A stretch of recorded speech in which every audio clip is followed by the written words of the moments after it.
Subscribe now and press the bell icon.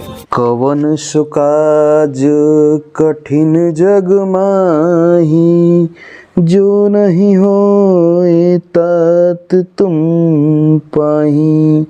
सभी बड़े और छोटों को झुक के प्रणाम। आइए आज के क्लास में हम पढ़ते हैं किसके बारे में?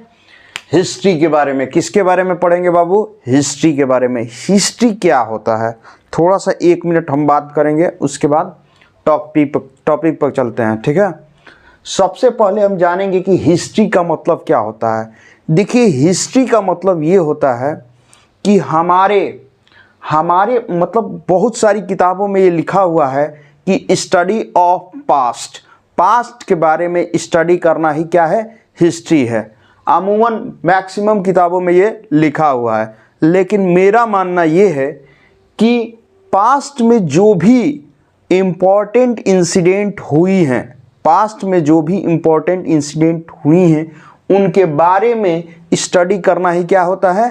हिस्ट्री होता है। जैसे कि अतीत में घटित महत्वपूर्ण घटनाओं के संग्रह को हम हिस्ट्री कहते हैं। जैसे कि मान लीजिए कि अब किताब में लिखा है कि study of past is called history. तो मान लीजिए कि आज ही आप क्या हैं, स्कूल गए थे और आपको मैडम में 2 तमाचा लगा दिया, तो ये हिस्ट्री थोड़े है।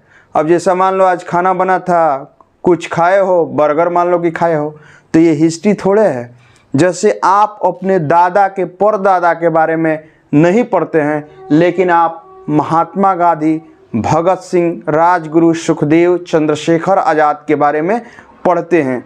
तो इसका मतलब ये है कि एक बड़े लेवल पर होना चाहिए, मतलब एक देश स्तर पर आपका क्या कंट्रीब्यूशन है वो होना चाहिए। अब ये नहीं कि गांव में नाली के लिए देखते, नाली वाली खड़िंजा के लिए कोई झगड़ा कर दिया, हाँ, मार पीट दिया, ये हिस्ट्री थोड़े है। अब बड़ा विद्रोह किए हैं, आप देश स्तर पर कोई काम कर रहे हैं, वो हिस्ट्री होता है। क्या होता है बाबू? उसको हिस्ट्री कहा जाता है। तो आइए अब हम जानते हैं हिस्ट्री किसे कहते हैं। हमारे अतीत में घटित, हमारे पास्ट में जो भी घटित हो रही हैं महत्वपूर्ण घटनाओं के संग्रह को क्या कहते हैं? हिस्ट्री कहते हैं। हमारे अतीत में घटित महत्वपूर्ण घटनाओं के संग्रह को क्या कहते हैं बाबू? हिस्ट्री कहते हैं। एज से देखिए हिस्ट्री होता है, और हिस्ट्री के फादर कौन है? हेरोडोटस है। हिस्ट्री के फादर किसको कहा गया? हेरोडोटस को। यहाँ से 1 नंबर का क्वेश्चन पूछता है कि हिस्ट्री के फादर कौन है, तो हेरोडोटस है। आप जान जाइए। हिस्ट्री को मेनली 3 कालखंडों में बांटा गया है। कितने बाबू? 3 कालखंडों में बांटा गया है। पहले कालखंड को कहा गया प्री हिस्टोरिक पीरियड, सेकेंड वाले को कहा गया प्रोटो हिस्ट्री, और थर्ड वाले को कहा गया, क्या कहा गया बाबू? हिस्टोरिकल। एक के बारे में हम जानते हैं। जैसे आप देखेंगे कि प्री हिस्टोरिक पीरियड जो था, इसको हम हिंदी में प्रागैतिहासिक काल कहते हैं। और इसमें जो है मानव जो है ना पढ़ना जानता था ना लिखना जानता था, माने पढ़ना लिखना कुछ नहीं जानता था, और मानव का जिंदगी क्या था? खाना बदोश टाइप का था। जैसे कि जानवर की भांति उसको कोई भी खाना होना मिल जाए वो वहीं पड़ा रहता था, ठीक है। उसको लिखने पढ़ने से कोई मतलब नहीं था। तो प्री हिस्टोरिक पीरियड में जब उसमें कुछ लिख के गया ही नहीं, तो पढ़ेंगे क्या? हम घेवड़ा पढ़ेंगे? नहीं पढ़ेंगे। तो इसमें क्या है? इसमें कुछ लिख के गया ही नहीं, तो इसमें हम कुछ नहीं पढ़ेंगे। प्री हिस्टोरिक पीरियड में मानव जो है पढ़ना लिखना कुछ नहीं जानता था, तो इसलिए इसके बारे में हम ज़्यादा नहीं पढ़ेंगे। उसके बाद सेकंड जो पार्ट होता है उसको प्रोटो हिस्ट्री बोलते हैं। क्या बोलते हैं बाबू? Proto history. इसका मतलब होता है आद्य ऐतिहासिक काल। इसको क्या कहा गया? आद्य ऐतिहासिक काल। इसमें जो है मानव लिख के तो चला गया, लेकिन पढ़ ही नहीं पाया कोई। ऐसा लिख के चला गया कि कोई पढ़ ही नहीं पाया। जैसे कभी कभी आप लोग देखते होंगे कि जैसे डॉक्टर वॉक्टर के पास जाते होंगे, वो पता नहीं क्या उर्दू फारसी कुल क्या लिख देता है, आदमी पढ़ ही नहीं पाता है, ठीक है। तो वैसे ही जैसे कि RS-37 कुछ लिख के चला गया, मतलब इसमें जो प्रोटो हिस्ट्री है इसमें मानव ने लिख के तो चला गया, लेकिन उसको पढ़ा ही नहीं गया। असली हिस्ट्री की शुरुआत जो होती है उसको हम हिस्टोरिकल बोलते हैं, ऐतिहासिक काल बोलते हैं, जिसमें मानव पढ़ना लिखना जानता था, ठीक है। अच्छा, जैसे कि सबसे पहले जो है प्री हिस्टोरिक पीरियड के बारे में हम लोग पढ़ेंगे। किसके बारे में पढ़ेंगे बाबू? प्री हिस्टोरिक पीरियड में कि कितने पार्ट्स थे, 4 पार्ट थे। एक को बोला गया पैलियोलिथिक पीरियड जिसको पूरा पसाड़ काल कहते हैं। सेकंड वाले का नाम क्या है, मीजोलिथिक पीरियड जिसको मध्य पसाड़ काल कहा गया। और थर्ड वाले का नाम क्या है, नियोलिथिक पीरियड जिसको नव पसाड़ काल कहा गया। और फोर्थ वाले का नाम क्या है, चैल्कोलिथिक पीरियड जिसको ताम्र पसाड़ काल कहते हैं। यह जो टॉपिक है हम 1 से 2 दिन में खत्म कर देंगे। इस टॉपिक को कितने दिन में खत्म करेंगे, 1 से 2 दिनों में खत्म कर देंगे। ज़्यादा, क्योंकि इसमें मानव ने कुछ पढ़ना लिखना जानता ही नहीं था, जब कुछ लिख के गया ही नहीं तो इसको हम ज़्यादा दिन तक नहीं पढ़ेंगे। एग्जाम के व्यू से थोड़ा बहुत यहाँ से क्वेश्चन, एक आध क्वेश्चन बनता है। नेक्स्ट जो टॉपिक आएगा आपका प्रोटो हिस्ट्री। इसमें जैसे कि इंडस वैली सिविलाइजेशन के बारे में पढ़ेंगे, सिंधु घाटी सभ्यता के बारे में पढ़ेंगे, हड़प्पा के बारे में पढ़ेंगे, कांसा के बारे में पढ़ेंगे।